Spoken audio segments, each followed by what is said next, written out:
आपण ऐकायला येतं सगळ्यांना? ऐकायला येतं? येतं आहे ना? ऐकायला येतं म्हणजे असं माईकचा व्हॉईस कळतो आहे ना? पण एक वाटत नाही चालू आहे तिकडे नाही चालू थोडंसं राहत नाही ग. आता येतं?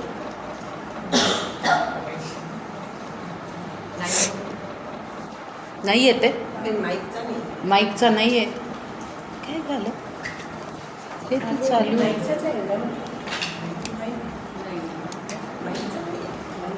आता आला?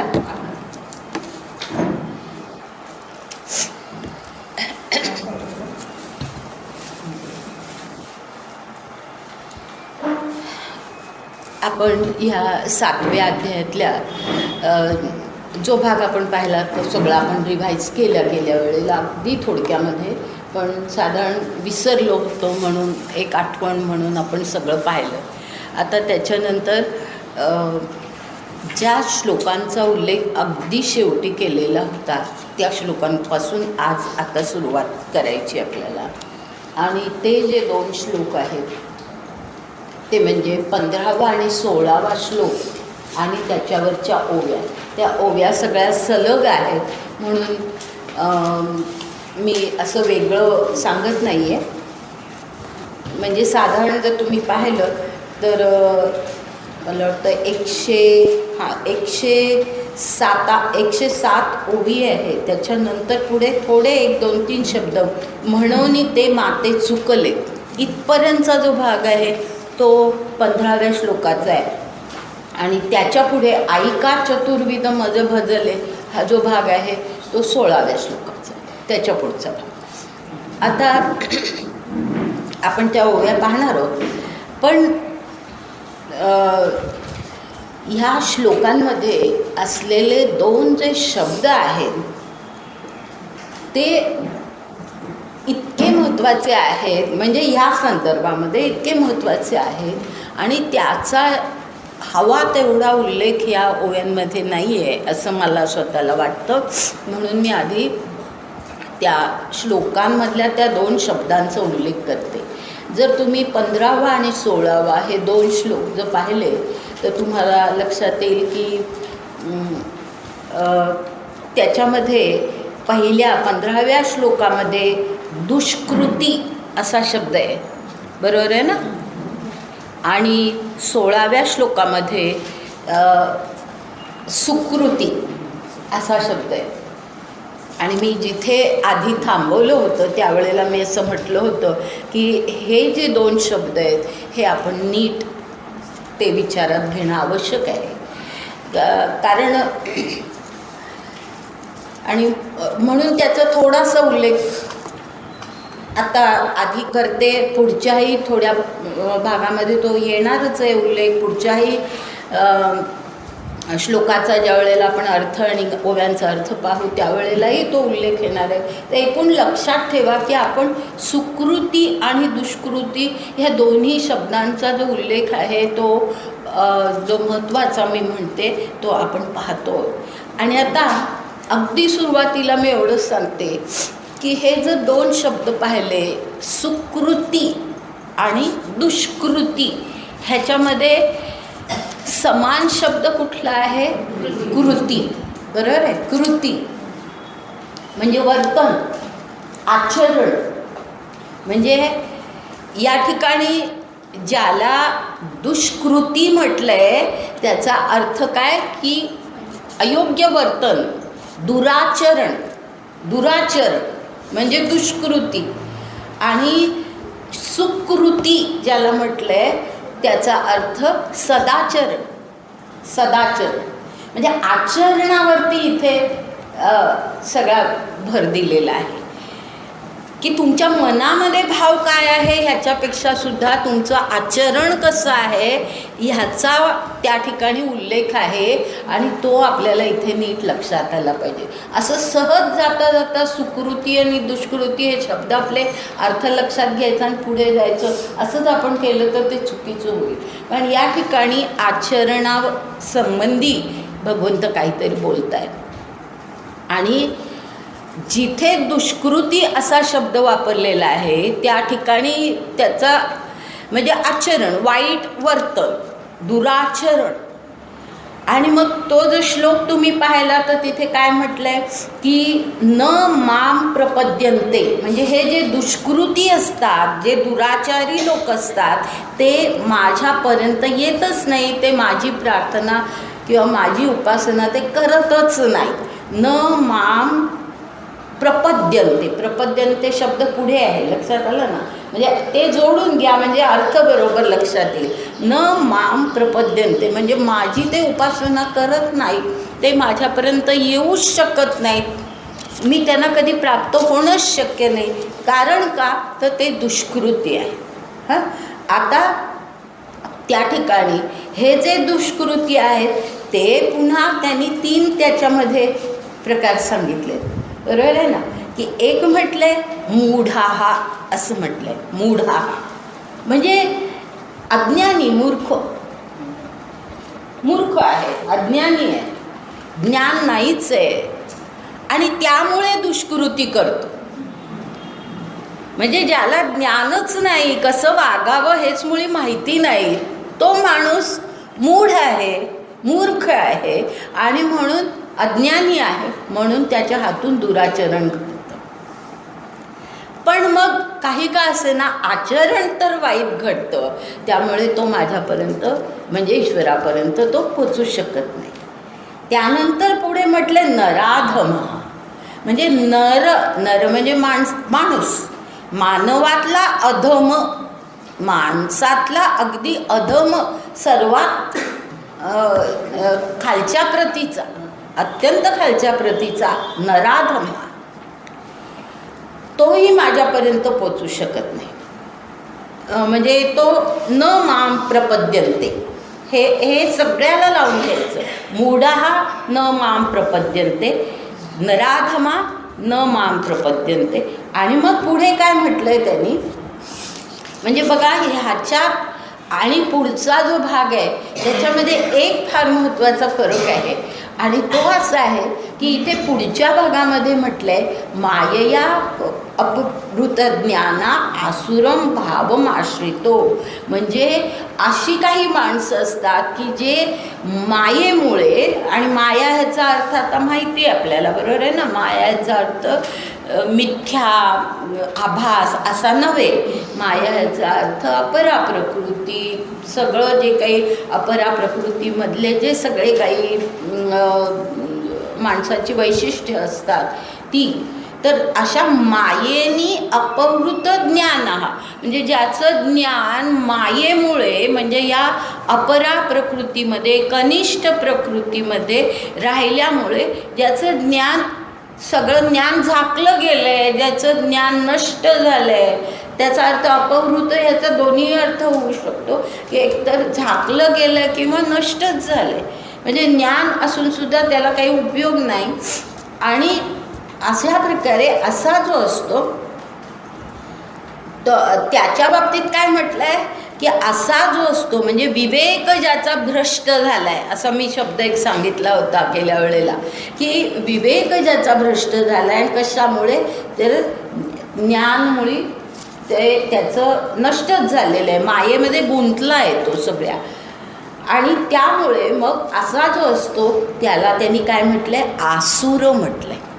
आसुर म्हणजे आता ह्याच्यामध्ये आणि आधीच्या नराधमहामध्ये काय फरक आहे की हा नराधमहा हा माणसातला अत्यंत कनिष्ठ प्रतीचा माणूस, पण तरी तो माणूस तरी आहे, आलं लक्षात. पण हा जो आहे हा आसुर आहे, म्हणजे त्याच्याही पेक्षा खालची परिस्थिती, आसुर राक्षसी वृत्ती, आसुरी वृत्ती, अशा प्रकारचा जो आहे की विवेक सगळा भ्रष्ट झाला आहे, मायेमध्ये इतका गुंतलेला आहे की त्याला आपण काही चुकीचं वर्तन करतोय ह्याची पण त्याला काही पर्वा राहिलेली नाही, असा जो असतो तोही माझ्याकडे पोचू शकत नाही. म्हणजे मूढ आणि नराधम ही निदान माणसं तरी, पण हा आसुर तिसरा जो सांगितला आहे तो तर आसुर त्याला म्हटलं आहे, म्हणजे अगदीच कनिष्ठ प्रतीचा. आता त्यानंतर हे जे सुकृती ह्याचा जो उल्लेख आहे, त्या सुकृती म्हणजे पुन्हा मगाशी मी सांगितल्याप्रमाणे सुकृती ह्याचा अर्थ सदाचर, की जे चांगलं वर्तन करणारी माणसं असतात, सुकृती चांगलं वर्तन करणारी सदाचरणी जी माणसं असतात, अशी माणसं भजन्ते माम असा शब्द आहे बघा तिथे श्लोकामध्ये, भजन्ते माम म्हणजे ते मला भजतात, ते मला भजतात. भजणं याचा अर्थ प्रेम करणं, प्रेमपूर्ण भक्ती जी असते ते माझ्यावरती प्रेम करतात, ते माझ्यावरती ते माझी भक्ती करतात. मग कारण भजन हा शब्द आपण फार चुकीच्या अर्थाने घेतो. भजन म्हणजे नुसतंच टाळ मृदुंगाचं जे भजन असतं ते नव्हे, या ठिकाणी ह्याचा अर्थ जो आहे तो म्हणजे भजनते म्हणजे ईश्वरावरती प्रेम करणं. आणि असे जे असतात, आता त्यांचं वर्णन त्यांनी केलेलं आहे आणि ते असं म्हटलं आहे चतुर्विधा, म्हणजे ते 4 प्रकारचे आहे. हे असे जे मला भजतात, मला भजणारे सुकृती जे असतात, सदाचरणी जे असतात, ते 4 प्रकारचे भक्त असतात. म्हणजे त्यांना भक्त म्हटले, वरच्या माणसांना भक्त म्हटलेलंच नाही आहे. हा फरक आधी सगळ्यांच्या लक्षात असू दे. आधीचे जे आहेत ते भक्त नव्हेतच, हे जे आहेत त्यांना भक्त म्हटलेलं आहे. ते माझी भक्ती करतात आणि ते 4 प्रकारचे असतात. आणि मग ते कोण, तर इथे त्यांनी दिले आर्त, आर्तो, जिज्ञासू, अर्थार्थी, ज्ञानीच भारतर्षभ.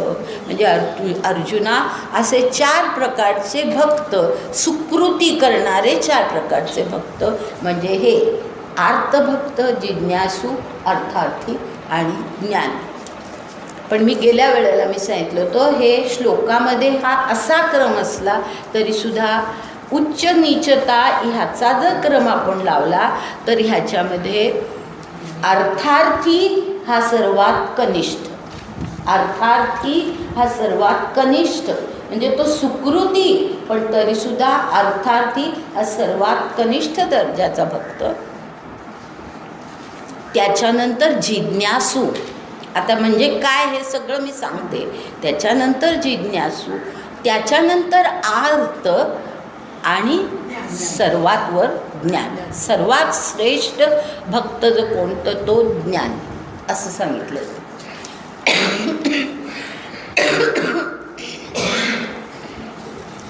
आता हे जे आहे त्याचे अर्थ आपण लक्षात घेऊया की अर्थार्थी हा सर्वात कनिष्ठ असं आता आपण म्हटलं.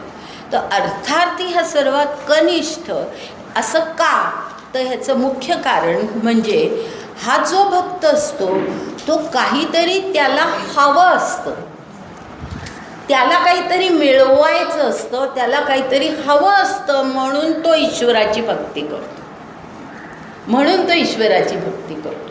म्हणजे ईश्वराला हात जोडताना नेहमी तू मला हे दे, नवस करणारे जवळजवळ सगळे भक्त हे अशा प्रकारचे की असं असं तू माझ्यासाठी केलंस की मी हा असा नवस फेडी, नवस करणारे साधारणतः. आणि सामान्यतः माणसं, बहुतेक माणसं ही अर्थार्थी भक्त असतात. आपण जवळजवळ सगळेजण काही ना काहीतरी हात जोडतो, ते आपण काहीतरी मागतच असतो आपल्यासाठी. आपल्यासाठी याचा अर्थ केवळ स्वतःसाठी नव्हे, थोडा व्यापक त्याचा अर्थ घेतला तरीसुद्धा आपण काहीतरी मागण्यासाठी जातो. आणि मग ह्या देवानी नाही दिलं तर मग तो देव म्हणतो, हे असे आपण फिरत असतो. म्हणजे मग ह्यानी नाही दिलं, नवस केला, नवस सगळा करून सगळं केलं, पण काही नाही, हा देव ह्याचा काही उपयोग नाही म्हणून मग दुसरा म्हणजे देवालाच हे करून टाकायचं, अशा प्रकारची जी अर्थार्थी त्यांना म्हटलं. पण आता नवस असतो ना, त्या नवसाबद्दल सुद्धा नीट लक्षात घ्या की नवस हा सर्वसाधारणपणे हा अर्थार्थीचं उदाहरण म्हणून आपण घेऊ शकतो की नवस बोलतात ते साधारणपणे अर्थार्थी. पण सगळेच नवस चांगल्यासाठी केलेले असतात असं नाही. सगळे नवस हे चांगल्यासाठी केलेले असतात असं नाही. ह्याचं अगदी उत्तम उदाहरण म्हणजे आपल्या लोकगीतांमध्ये असलेला एक उल्लेख करते. नंदेचं कार्ट किरकिर करतं, खरंच होऊ दे त्याला, भवानी आई रोडगा वाहीन तुला. म्हणजे मी तुला रोडगा वाहीन, त्याला खरूच होऊ दे, फार किरकिर करतोय, त्याला काहीतरी हे होऊ दे, खरूच होऊ दे, म्हणजे त्याचं आणखीन काहीतरी वाईट होऊ दे. हे जे असतं म्हणजे नवस जे असतात हे नेहमी चांगल्यासाठी केले जातात असं नाही, हे म्हणून सगळे नवस करणारे अर्थार्थी असतात असं म्हणता येत नाही. कारण ही सुकृती नाही आहे, लक्षात घ्या, ही सुकृती नाही आहे. कारण ह्याच्यामध्ये नवस करताना सुद्धा एक वाईट विचारच आहे आणि त्यामुळे ह्याला सुकृती असं ह्या माणसाला म्हणता येणार नाही, असा नवस करणाऱ्याला. आणि ह्याचं आणखी एक उदाहरण म्हणजे आपल्या संबंध, आपलं सगळं जे प्राचीन वाङ्मय आहे ज्याच्यामध्ये राक्षसांचे असे उल्लेख आहेत की राक्षसांनी एवढी प्रखर तपश्चर्या केली वगैरे, बऱ्याच राक्षसांचे असे उल्लेख आहेत, रावणाचा आहे, अनेक राक्षसांचे असे उल्लेख आहेत की इतकी उग्र तपश्चर्या त्या राक्षसांनी केली. पण त्याच्या मागे उद्देश काय होता तर देवा तू मला असं सामर्थ्य दे की मी माझ्या शत्रूचा पूर्ण नायनाट करून टाकेन. म्हणजे ही इच्छा वाईट धरून केलेला हे जे काही तपश्चर्या, म्हणजे केवळ नवसच नव्हे तर अशा प्रकारच्या ज्या तपश्चर्या त्यासुद्धा ह्याच्यामध्ये बसत नाहीत. कारण त्याच्यामध्ये भाव वेगळा आहे, त्याच्यामध्ये कोणाचं तरी वाईट करण्याचा उद्देश आहे. अगदी महाभारतातलं उदाहरण घ्यायचं तरी जयद्रथ, आपल्याला माहिती आहे ना, जयद्रथाने सुद्धा शंकराची अशा प्रकारे आराधना केलेली होती आणि तपश्चर्या केलेली होती की त्याचं पांडवांशी वैर होतं आणि त्यामुळे मला पांडवांचा नायनाट करायचा आहे असं सामर्थ्य तू मला दे, हे तो शंकराकडे हा वर तो मागत होता. आणि अत्यंत उग्र तपश्चर्या त्यांनी केलेली होती. आणि तो वर तुम्हाला आठवत असेल, मी एकदा जयद्रथाच्या याचं वर्णन केलेलं आहे आधी की जयद्रथाला त्याचा तो वर एकदा शेवटी त्या चक्रव्यूहाच्या वेळेला उपयोगी पडला की त्याला शंकराने शेवटी असा वर दिला की एक दिवस तुला अशा प्रकारचं सामर्थ्य मिळेल की ज्यामुळे तू तुझ्या शत्रूचा नायनाट करशील. आणि ते त्यांनी अभिमन्यूच्या वधासाठी म्हणजे चक्रव्यूहाच्या ह्याच्या वेळेला त्यांनी ते वापरलं. म्हणजे हे जे सगळं आहे ह्याच्यामध्ये काहीतरी वाईट इच्छा, म्हणजे ही सुकृती नव्हे आणि त्यामुळे ही सुकृती नसल्यामुळे ह्यांचा उल्लेख ह्या भक्तांमध्ये होऊ शकत नाही. भक्त ज्यांना म्हटलेलं आहे त्याच्यामध्ये ह्या अशा व्यक्तींचा उल्लेख आपण करू शकत नाही. आता हे अर्थार्थी म्हणजे साधारणपणे कोणी, आता आपण नवसच अगदी केला पाहिजे असं नाही, पण साधारणपणे प्रत्येकजण देवापुढे हात जोडताना काय बाबा मला परीक्षेत यश येऊ दे किंवा मला नोकरी लागू दे किंवा माझं काही सांपत्तिक स्थिती चांगली होऊ दे, माझ्या मुलाचं असं होऊ दे किंवा आरोग्यासाठी अशा गोष्टींसाठी आपण नेहमी देवाकडे जे मागणं मागतो त्याला अर्थार्थी असं म्हटलेलं आहे. पण तो भक्त, तो सुकृती म्हणजे तो काही वाईट इच्छा नाही आहे, त्याची न्याय्य इच्छा आहे, चांगली इच्छा आहे आणि त्यामुळे तो सुकृती. आता हा अर्थार्थी झाला. आता अर्थार्थीच्या वर ह्या अर्थार्थीचं एक अगदी उत्तम उदाहरण राहिलं सांगायचं म्हणून सांगते. अर्थार्थीचं अत्यंत एक चांगलं उदाहरण म्हणजे ध्रुव. आपल्याला माहिती आहे, ध्रुवाची गोष्ट आपल्याला माहिती आहे की त्याच्या सावत्र तो वडिलांच्या मांडीवर बसलेला असताना त्याला हिसकावून बाजूला केलं. त्यावेळेला तो रडला आणि त्यांनी आपल्या आईला विचारलं की असं का. तर त्यावेळेला आईने त्याला सांगितलं की काय करायचं बाळा, आपलं दैवच अनुकूल नाही, त्याला आपण काय करणार. तर तो म्हणाला मग दैव कसं अनुकूल करायचं. तर ती म्हणाली की ईश्वराची प्रार्थना करायची.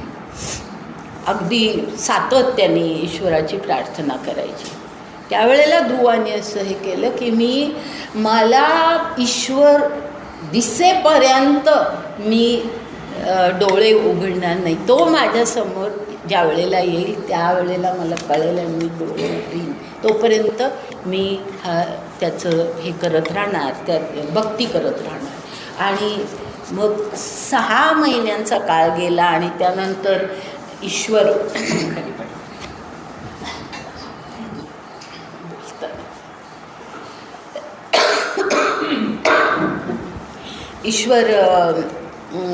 ईश्वराचा साक्षात्कार झाला आणि ईश्वराने त्याला विचारलं की तुला काय पाहिजे. तर तो म्हणाला की मला माझ्या पित्याच्या मांडीवरती बसणं हा माझा अधिकार आहे, माझा हक्क आहे, तो मला पाहिजे, मला तिथून कोणी हलवता कामा नये. त्यावेळेला ईश्वराने त्याला जो वर दिला तो असा की मी तुला असं अढळ पद देतो, असं अढळ स्थान तुला देतो की जिथून तुला कधीच कोणी हलवू शकणार नाही. आणि मग तो ध्रुवता. तर अशा प्रकारे म्हणजे ही सगळी अर्थार्थीची काहीतरी मागण्यासाठी पण न्याय्य. आता ध्रुवाच्या बाबतीमध्ये न्याय्य हक्क मागण्यासाठी त्यांनी हे केलेलं आहे.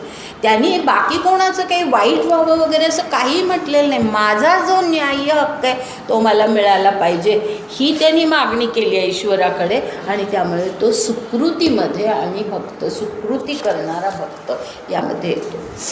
आता त्यानंतर हा दुसरा त्याच्या पुढचा वरचा भक्त म्हणजे जिज्ञासू.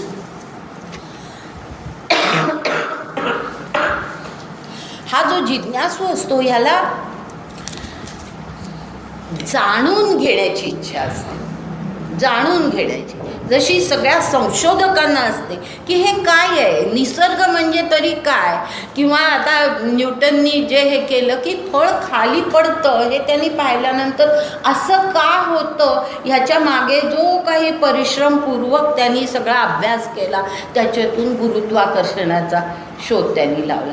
असे सगळे आपण जर संशोधकांचं जे उदाहरणं पाहिली तर खरं म्हणजे संशोधक हे जिज्ञासूमध्ये बसू शकतात. फक्त ते भक्ती करतात असं नव्हे. म्हणून आपण भक्तांमध्ये त्यांचा उल्लेख करू शकू असं मला वाटत नाही. पण ते त्यांची वृत्ती जी असते ती जिज्ञासेची वृत्ती असते. तर असे हे जिज्ञासू.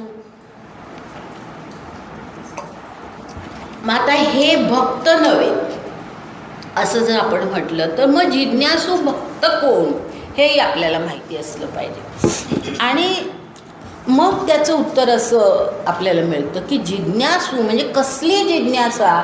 तर शोधून काढायचं आहे, काहीतरी मला कळलं पाहिजे ही जिज्ञासा मनामध्ये आहे. पण साधारणतः ह्या वर्गामध्ये बसणारे जे भक्त ते अशा प्रकारचे असतात की ईश्वर म्हणजे काय. कोण सगळंच आलं त्याच्यामध्ये. म्हणजे मी कोण आहे, म्हणजे मी कोण आहे इथपासून मी कोण आहे, हे मानवाचं अस्तित्व, ह्याचा अर्थ काय आहे, ह्या जगामध्ये आपण काय येतो. बरोबर आहे. आपण ईश्वराला मानतो, मग हा ईश्वर कोण आहे, तो कुठे आहे, त्याचं स्वरूप काय आहे. असे सगळे जे काही मनामध्ये विचार असतात आपल्या, की मग जीवनाचा अर्थ काय, विश्वाचा अर्थ काय, हे विश्व आणि आपण ह्याच्यामध्ये काय संबंध आहे, विश्व आणि माणूस ह्यांचा संबंध काय. कारण त्याच्यातला संबंध हे तर गीतेचं फार महत्त्वाचं तत्त्व आहे. लक्षात घ्या की माणूस हा, आपण फार म्हणू की आपण फार अगदी स्वतंत्र आहोत वगैरे, पण माणूस स्वतंत्र कसा नसतो हे हळूहळू आपल्या लक्षात येईल. की गीतेने फार सुंदर स्पष्ट केलेलं आहे की आपण नसतो स्वतंत्र. आपण जे असतो ते अशा त्या विश्वाच्या सगळ्या ह्याच्यामध्ये गुंतलेलो असतो. आणि ती विश्वाची जी काही सगळी विश्वामध्ये घडणाऱ्या ज्या काही सगळ्या गोष्टी आहेत, ज्या काही योजना आहेत, त्या आपण म्हणवत नाही, त्या कुठून तरी ईश्वराकडून आलेल्या असतात. आपल्याला लाख वाटतं की आपण हे केलं, पण त्याच्या मागे कुठे ईश्वर असतो वगैरे वगैरे. म्हणजे विश्व म्हणजे काय, आपला विश्वाशी संबंध काय माणसाचा. नंतर जीवन म्हणजे काय, जीवन जेव्हा संपतं म्हणजे मृत्यू येतो, म्हणजे पुढे काय होतं, बरोबर आहे ना. मृत्यू ह्याची केवढी मोठी एक जिज्ञासा असते माणसामध्ये की काय होतं मृत्यूनंतर, ह्याचा फार शोध घेण्याचा प्रयत्न झालेला आहे. तर अशा प्रकारे ह्या संदर्भामध्ये जे कोणी अत्यंत जिज्ञासा बाळगतात आणि म्हणून ते ईश्वराची भक्ती करतात, की ईश्वर त्यांना समजावून घ्यायचा असतो. हे सगळं जाणून घेताना त्यांना ईश्वर समजावून घ्यायचा असतो, की ईश्वराचा आणि या सगळ्याचा म्हणजे मी आणि ईश्वर ह्याचा संबंध काय, विश्व आणि ईश्वर यांचा संबंध काय वगैरे. हे जे सगळं आहे ह्या ईश्वराचं ज्ञान मिळवण्याचा प्रयत्न असतो हे जिज्ञासू. ह्या जिज्ञासूमध्ये अगदी म्हणजे नेहमी या सगळ्या संदर्भामध्ये जे उदाहरण दिलं जातं सर्वसाधारणपणे ते म्हणजे उद्धव माहिती आहे ना, उद्धव. तर उद्धवाचं उदाहरण दिलं जातं. जिज्ञासू भक्त म्हणून उद्धवाचं उदाहरण नेहमी दिलं जातं की उद्धवानी भगवंताला असा प्रश्न केला, कृष्णाला असा प्रश्न केला की कृष्णा, म्हणजे त्याला माहिती होतं उद्धवाला की हा ईश्वर आहे, हे पूर्ण कळलेलं होतं. तर ते कळून तो त्याला विचारलं त्यांनी की मला भगवंता तू मला तुझं स्वरूप सांग, तुझं स्वरूप काय आहे हे मला तू विस्ताराने सांग. आणि मग कृष्णाने उद्धवाला जे काही सगळं समग्र ज्ञान दिलं की ईश्वर म्हणजे काय आणि ईश्वर आणि म्हणजे कृष्ण हा ईश्वर कसा आहे, हे सगळ्या प्रकारचं ज्ञान हे त्या उद्धवाला त्यांनी दिलं. आणि ज्याला उद्धव गीता असं म्हणतात. आणि कित्येक लोकांनी असा उल्लेख केलेला आहे की उद्धवाला जे काही ज्ञान कृष्णाने दिलं ते इतकं सविस्तर आणि इतकं आयोजनपूर्ण ज्ञान दिलं, म्हणजे असं प्लॅन्ड म्हणतो ना की मुद्द्यामागून मुद्दा, अशा प्रकारे अत्यंत सविस्तर आणि अत्यंत चांगल्या प्रकारे नियोजनपूर्वक असं त्याला ज्ञान दिलं उद्धवाला. त्या मानाने अर्जुनाला सांगितलेली गीता ही फार घाईघाईमध्ये केलेला उद्देश होता. हां, तर म्हणजे आपल्याला घाई नाही, आपल्याला काही वर्ष लागतात समजावून घ्यायला, पण त्याला फार घाईने सांगितलं उद्धवाला, अत्यंत सुंदर रीतीने आणि सविस्तर सांगितलं. कारण त्याची जिज्ञासाच अशी होती की त्याला ते ज्ञान त्यांनी अगदी पूर्णतः दिलं. असा हा उद्धव हे जिज्ञासूचं अत्यंत उत्तम उदाहरण. म्हणजे आपण हे सगळं बघताना ना मुद्दाम उदाहरण, आता अर्थार्थीचं उदाहरण आपल्या पुरातन काळातलं म्हणून मी ध्रुव सांगितलं. आता ह्या ठिकाणी मी उद्धव हे उदाहरण सांगितलं. आता त्याच्या पुढे आपण जाऊ आणि जिज्ञासू झाला आता त्याच्या पुढे आर्त. हां, अद्य आणि संत सगळे अर्थ कोण आहे ती सांगेल. अर्थ असणार आहे. आधी अर्थ म्हणजे काय ते कळू दे. नाही संत नाही बरं का ह्याचं उदाहरण संत नाहीच. का नाही हे मला म्हणजे मी आता हे सगळं विस्ताराने सांगते, पण मला जर समजा बोलण्याच्या नादात मी विसरते, मला आठवण करायची की का नाही संत हे त्याचं उदाहरण.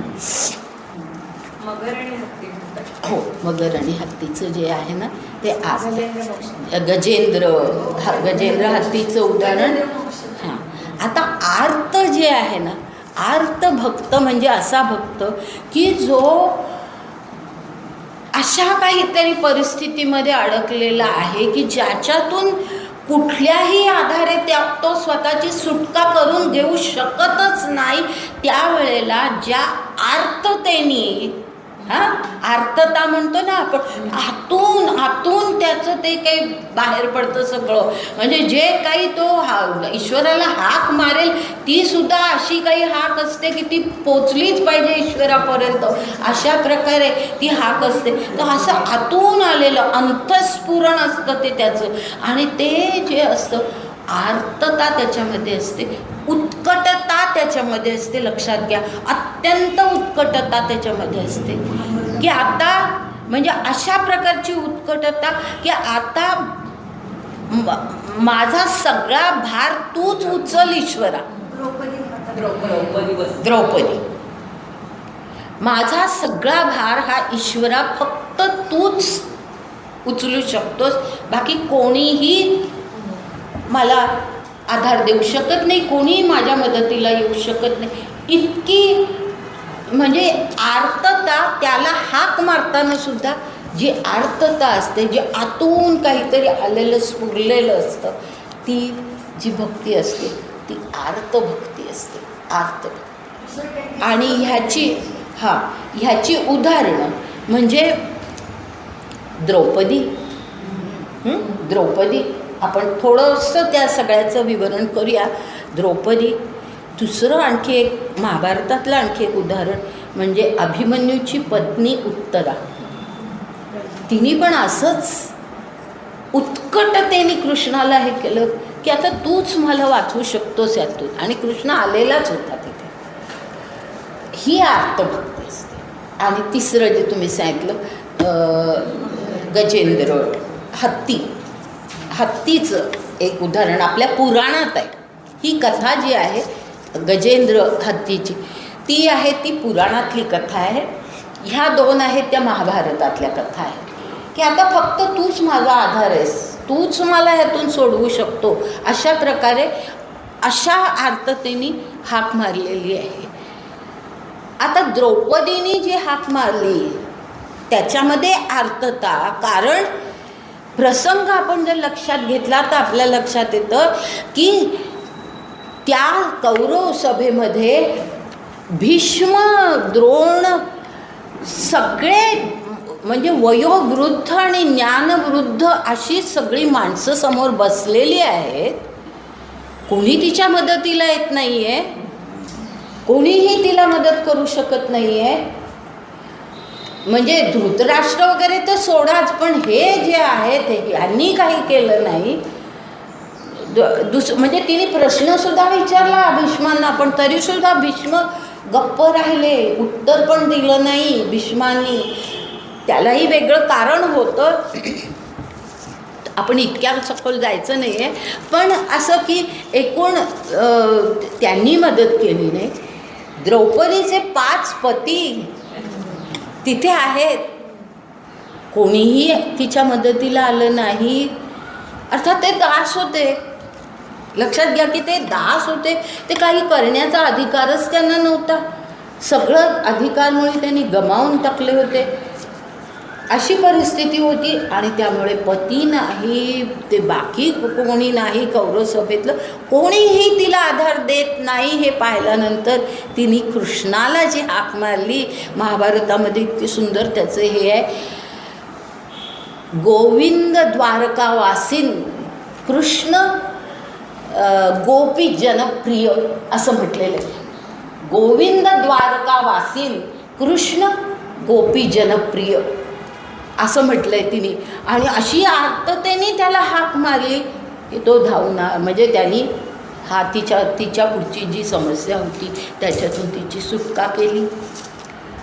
आता हे जसं द्रौपदीचं उदाहरण आहे तसं ह्या उत्तरेचं उदाहरण आपल्याला माहिती आहे की आता म्हणजे वंशाचा एकच अंकुर जो तिच्या पोटामध्ये होता तो सुद्धा तिला कल्पना नव्हती की तो आतमध्ये मृत आहे ही तिला कल्पना नव्हती. जन्मल्यानंतर कळलं की तो मृत आहे.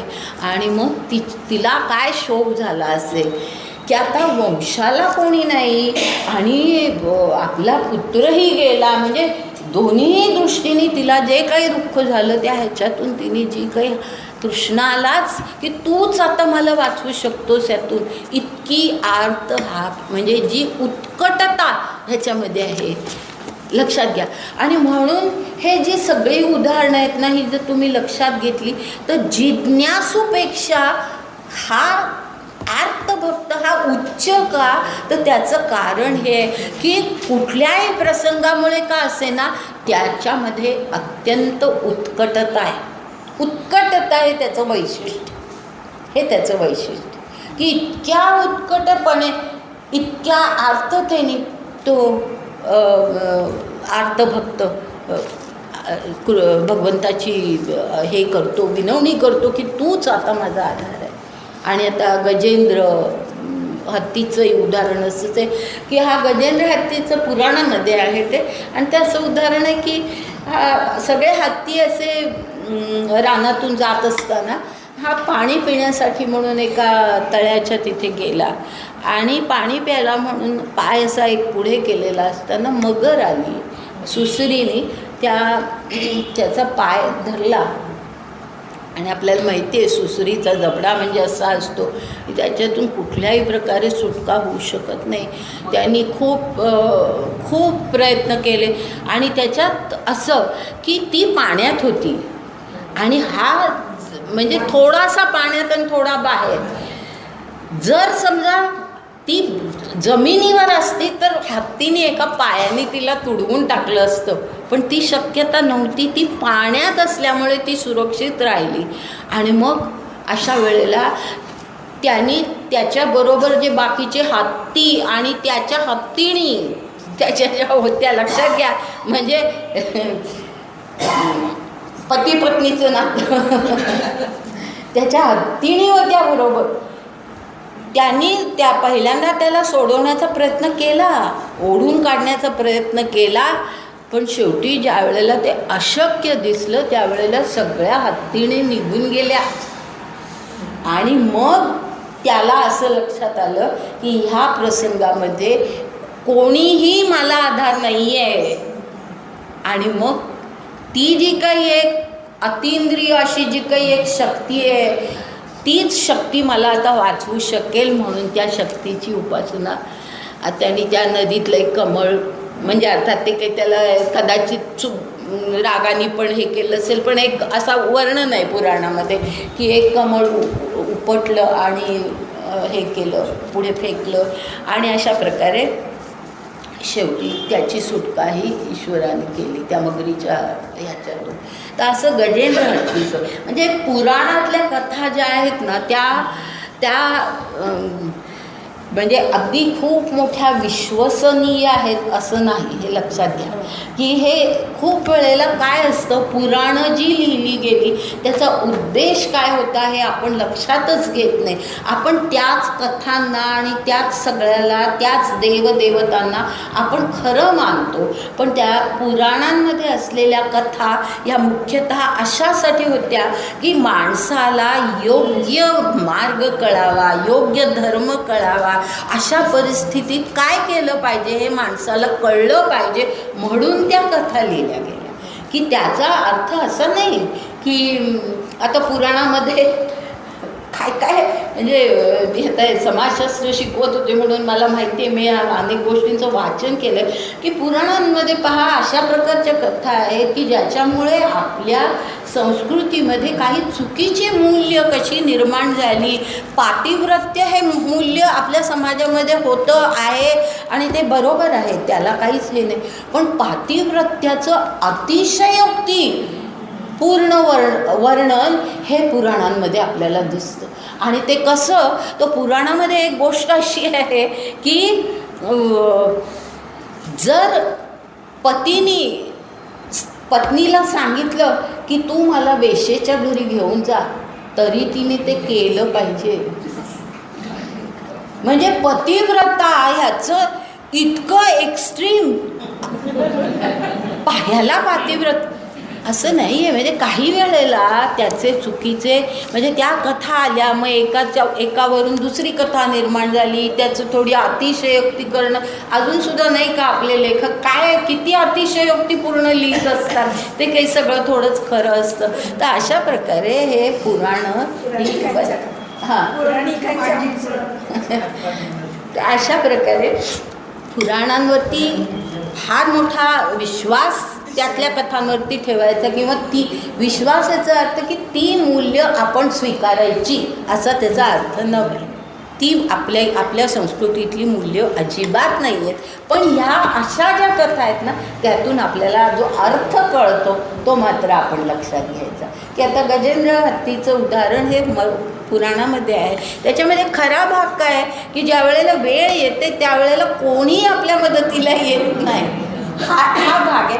आणि त्यावेळेला मग आपण आर्ततेने ईश्वराला हाक मारली पाहिजे ही. आणि गीतेमध्ये सुद्धा असं आहे. पुढे अगदी आपण जसं पुढे जाऊ ना तसं तुमच्या लक्षात येईल की गीतेमध्ये अगदी शेवटच्या भागामध्ये भगवंतानी असं सांगितलंच आहे अर्जुनाला की अत्यंत कठीण असा प्रसंग, संकटाचा प्रसंग आला की मला तू अत्यंत आर्ततेने तू मला हाक मार, मी तुझ्याकडे असणारच, किंवा कोणीही जो कोण मला असा हाक मारेल त्याचा मी सहाय्य करीनच. अशा प्रकारचं वर्णन गीतेमध्ये आहे. म्हणजे ईश्वर मदतीला येतो आपण जर इतक्या प्रामाणिकपणे आर्ततेने जर त्याच्यावरती भरोसा टाकला तर असं खरा त्याचे हे एवढेच अर्थ आहेत, त्याच्या पलीकडे आपण जायचं नाही. तर असे हे झाले. आता आर्त, आता राहिला ज्ञानी. ज्ञानी आणि ज्ञानी भक्त सांगणार तेच ज्ञानी होते. ज्ञानी सांगून संतांचं.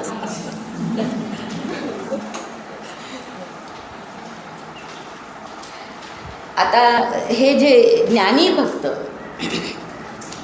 त्यांचं वैशिष्ट्य म्हणजे की त्यांना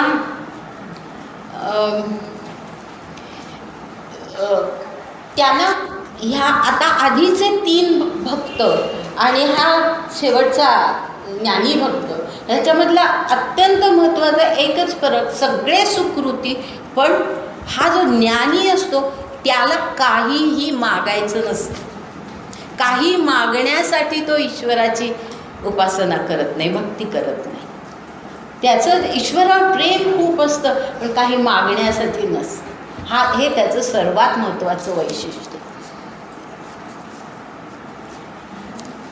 आता तुम्ही आज हा प्रश्न काढला म्हणून मी पटकन त्याचं उत्तर हे करून टाकते, आधीच देते, पुढे येईल ते दुसऱ्या काही संदर्भामध्ये.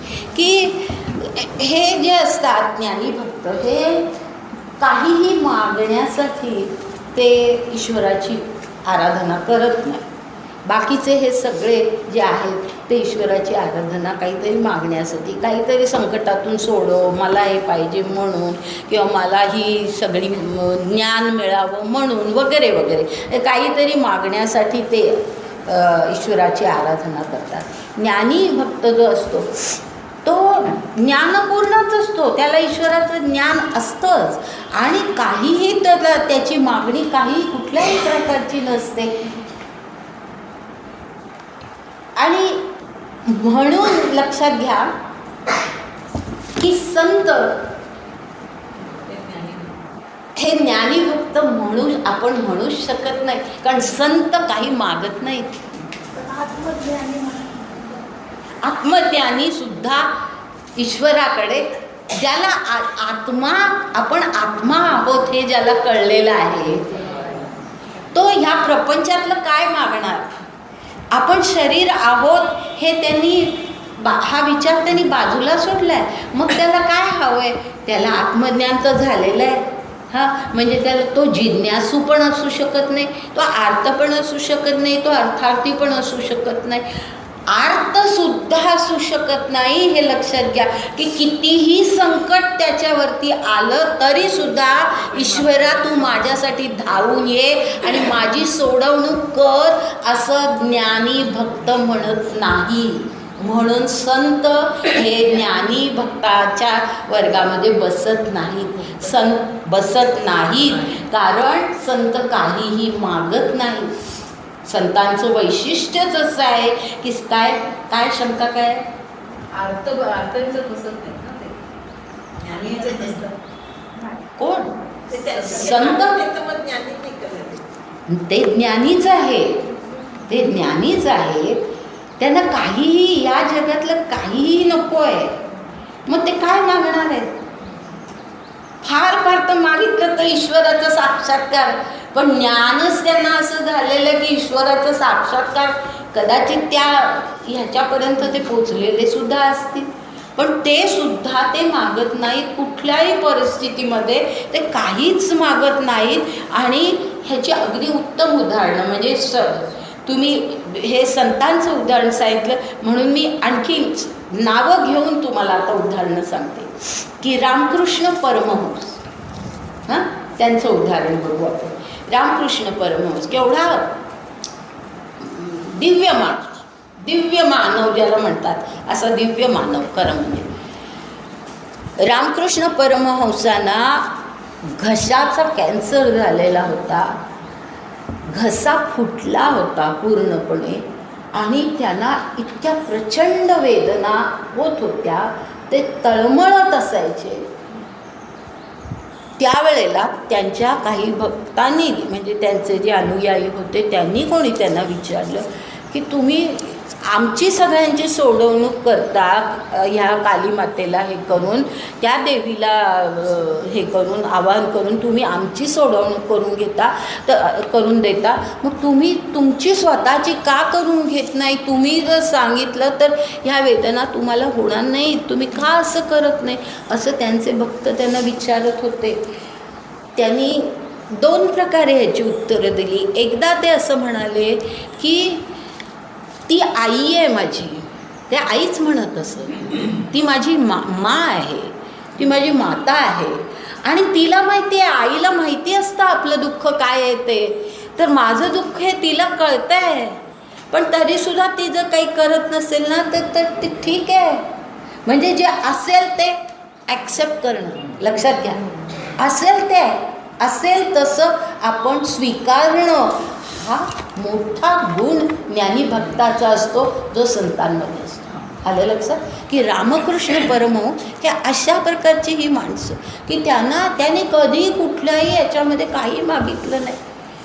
आपण संबंध हे बघा, संबंध गीता आपण पाहणार आहोत आणि गीतेमध्ये आपल्याला असं दिसेल की कुठल्याही प्रकारची सिद्धी आम्हाला व्हावी वगैरे असं कुठेही, म्हणजे योगी जो असतो, ज्याला योगी असं म्हटलेलं आहे, त्याचं वर्णन करताना गीता कुठेही असं म्हणत नाही की ह्या योग्याच्यामध्ये अशा प्रकारची काही सिद्धी आहे, असं गीतेने कुठेच म्हटलेलं नाही. ज्ञानेश्वरांनी म्हटलं आहे 6व्या अध्यायात. आणि म्हणून मी जो काही भाग ज्ञानेश्वरीतला गाळला त्याचं हेही एक कारण आहे. लक्षात घ्या की मी गीतेला अनुसरून सगळं स्पष्टीकरण करते. ज्ञानेश्वरांनी त्यांना जे योग्य वाटलं त्या प्रकारे त्याचं हे केलं. पण गीतेमध्ये कुठेही असं नाही आहे की योग्यामध्ये अशा प्रकारची काही सिद्धी असते किंवा योगी आपल्याला अशी सिद्धी मिळावी म्हणून योग करतो असं कुठेही म्हटलेलं नाही आहे. उलट योगाची किंवा योग्याची व्याख्या करताना असं म्हटलेलं आहे की ह्या वृत्तीमध्ये तो इतका स्थित असतो.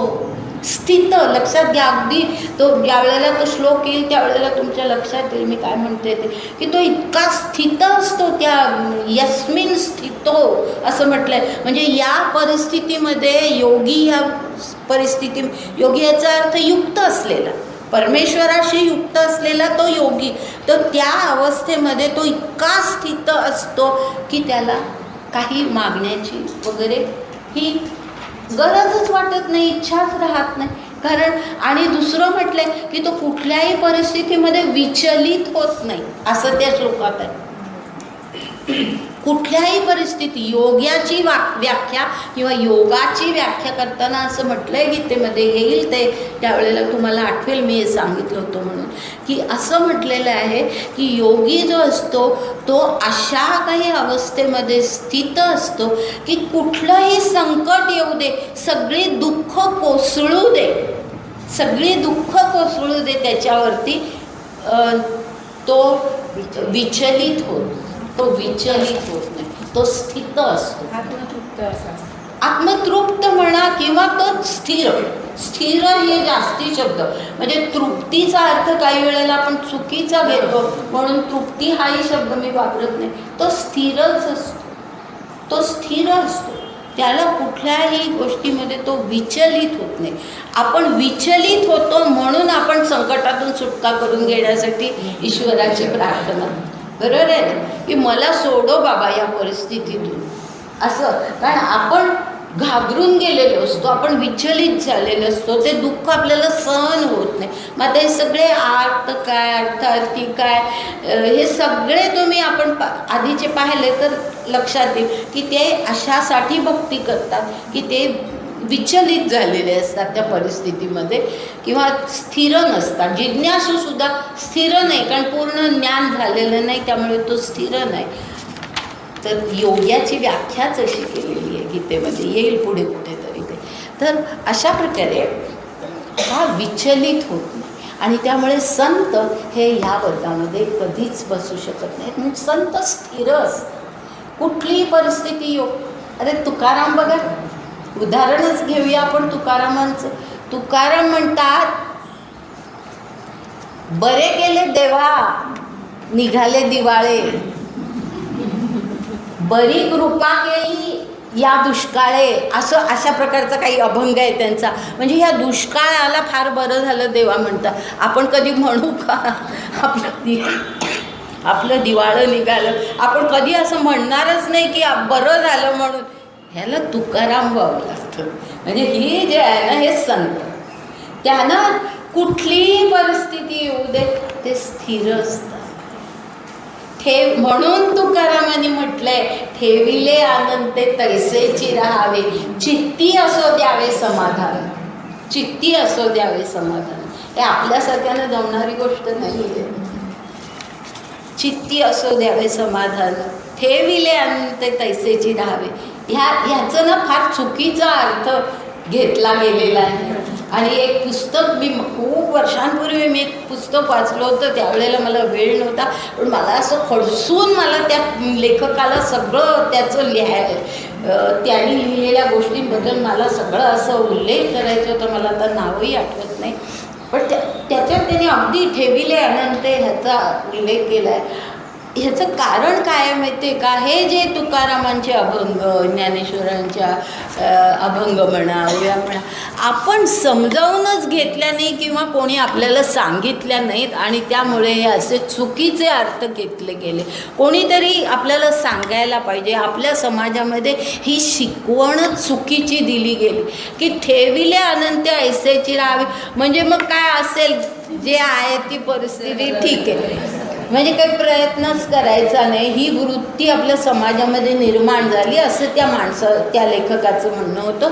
ते मी मान्य करते. पण त्याच्यासाठी तुकारामांना दोष देणं हे अतिशय चुकीचं आहे. कारण तुकारामाने असं त्या अर्थाने म्हटलेलंच नाही आहे. तुकाराम अशा स्थितीमध्ये आहेत की तुकाराम म्हणजे ज्या अवस्थेला जे मी आता योगी म्हटलं त्या अवस्थेला पोचलेला तो माणूस तोच म्हणू शकतो की बरे झाले देवा निघाले दिवाळे.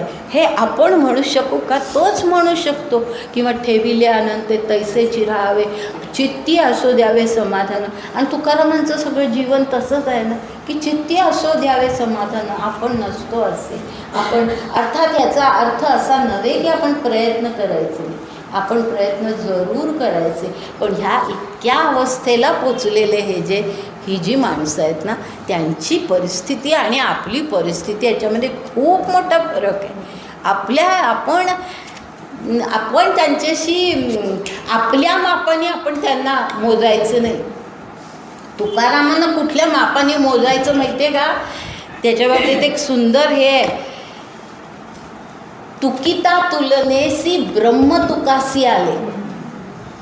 ऐकलंय तुम्ही?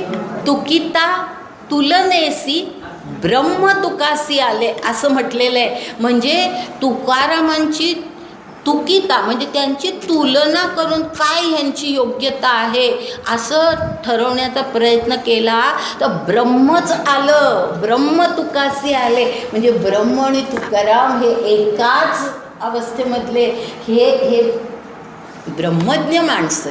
ही ब्रह्मज्ञ माणसं. त्यांना आपण आपल्या मापाने मोजणं ही आपली चूक आहे. तर त्यामुळे त्यांनी लिहिलेल्या अभंगांचा चुकीचा अर्थ समाजामध्ये जो पसरला जातो तो आपण निदान ज्यांना ते माहिती आहे त्यांनी तरी तो काढून टाकण्याचा प्रयत्न केला पाहिजे. तर अशा प्रकारे हे जे ज्ञानी भक्त ते अशा प्रकारचे भक्त की ज्याला म्हणजे कुठली अपेक्षा नाही काही नाही आणि ते केवळ भक्ती करतात. आता ओव्या फक्त एकच थोडासा ह्या ओव्यांमधला ना एक भाग मला जास्ती चांगला वाटला आणि की जो कदाचित ह्याच्यामध्ये तितका आला नसेल म्हणून सांगते.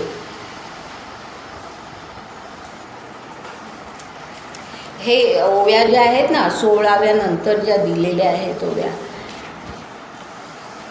म्हणजे काय होतं की दुष्कृती जे असतात त्यांचं वर्णन हे 107व्या ओवीपर्यंत साधारण आहे. तिथपर्यंतचा जो भाग आपण पाहिला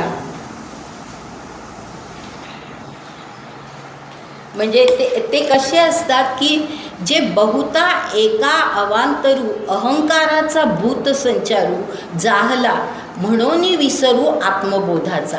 म्हणजे अहंकाराचा भूतसंचार त्यांच्यामध्ये झालेला असतो आणि म्हणून त्यांना आत्मबोधाचा विसर पडलेला असतो. एवढंच त्याच्यातला महत्त्वाचा अर्थ आहे. मग आता असं झालं की मग पुढे काय होतं? तेवेळी नियमाचे वस्त्र नाठवे पुढिले अधोगतीची लाज नेणवे. कारण वस्त्र हे लज्जा रक्षणासाठी असतं ना म्हणून त्याला जोडून घेतले. तेवेळी नियमाचे वस्त्र नाठवे म्हणजे काही करतात हे दुष्कृती लोकांचं वर्णन आहे. आणि अधोगतीची लाज नेणवे आणि करितात जे न करावे वेदू म्हणे असं म्हटलंय.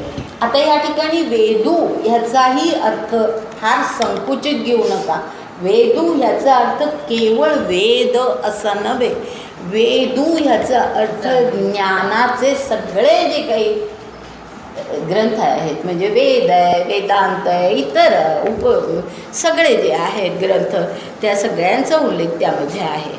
तर आपण कारण वेद म्हटलं की केवळ 4 वेद असंच आपण डोळ्यासमोर आणतो तसं नाही. आणि त्याच्या पुढची जी ओवी आहे ना ती फार छान आहे की पाहे पा शरीराची या गावा जया लागी आले पांडवा तो कार्यार्थो आघवा सांडुनिया. म्हणजे आलं लक्षात कोणाच्या की काय आहे त्या ठिकाणी म्हटलेलं की शरीराची या गावा जया लागी आले. म्हणजे ह्या जगामध्ये शरीर म्हणून ते जन्मले, जयालागी आले. म्हणजे आपलं अस्तित्व जे ह्या जगातलं आहे. पांडवा म्हणजे अर्जुनाला म्हटले, अर्जुना लक्षात घे, शरीराची या गावा जयालागी आले, ज्याच्यासाठी ते इथे आले.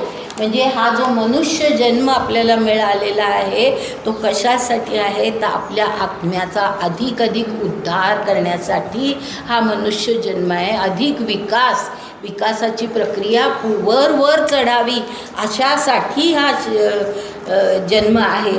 आणि हे वर चढणं आणि खाली उतरणं, पहा मला तो वर चढणं म्हणताना एकदम लक्षात आलं की आता पहा आपण म्हणतो चढ आणि उतार, चढ आणि उतार असं आपण म्हणतो. जर समजा मी तुम्हाला सांगितलं की चढ आणि उतार तुमच्या कागदावरती दाखवा बरोबर, चढ म्हणजे काय आणि उतार म्हणजे काय, तर काय होईल, एक रेषा दुसरी रेषा, बरोबर आहे ना. त्याच्यामध्ये म्हणजे फक्त 2 रेषाच आहेत. आता चढ ह्याचा अर्थ की वर ऊर्ध्व दिशेने जाणं आणि उतार याचा अर्थ अधोगतीला जाणं. तर हा नुसतं त्या रेषांवरून आपल्याला कळणार नाही. तर म्हणजे ह्याचा अर्थ की ज्या वेळेला आपण ऊर्ध्वमुख होतो, आपण वरती आपली दृष्टी ठेवतो, त्यावेळेला आपला उद्धार होतो. आणि ज्या वेळेला आपण खाली दृष्टी ठेवतो, सगळ्या प्रापंचिक सुख तीच आपल्याला चांगली वाटतात, म्हणजे खाली दृष्टी ती ज्या वेळेला आपण ठेवतो त्यावेळेला आपली अधोगती होते. तर हा उतार जो आहे तो उतार हा असा असतो आणि चढ जो आहे तो आपली दृष्टीच वर पाहिजे. म्हणजे बरोबर उलट्या दिशेला आपण पाहतो, इथे पाहिलं तर ही बाजू मागे राहते, बरोबर आहे ना, की प्रपंच दिसत नाही, आपल्याला ईश्वर दिसतो. आणि आपण प्रपंच पाहायला तर ईश्वर दिसत नाही, आपल्या प्रपंचातली सुखं दिसतात. म्हणजे चढ आणि उतारातला हा फरक आहे. तर तो ह्या ठिकाणी आहे की जयालागी आले पांडवा, म्हणजे ते कशासाठी आले तिथे, तर जो काही आत्मविकास करून घ्यायचा आहे त्याच्यासाठी या जगामध्ये आले, हा त्यांचा कार्यार्थ आहे. म्हणजे इथे त्यांनी हे काम करायचं आहे, पण तो कार्यार्थू आघवा सांडुनिया, म्हणजे तो ते विसरून गेले, ते त्याची त्यांना आठवणच राहिलेली नाही.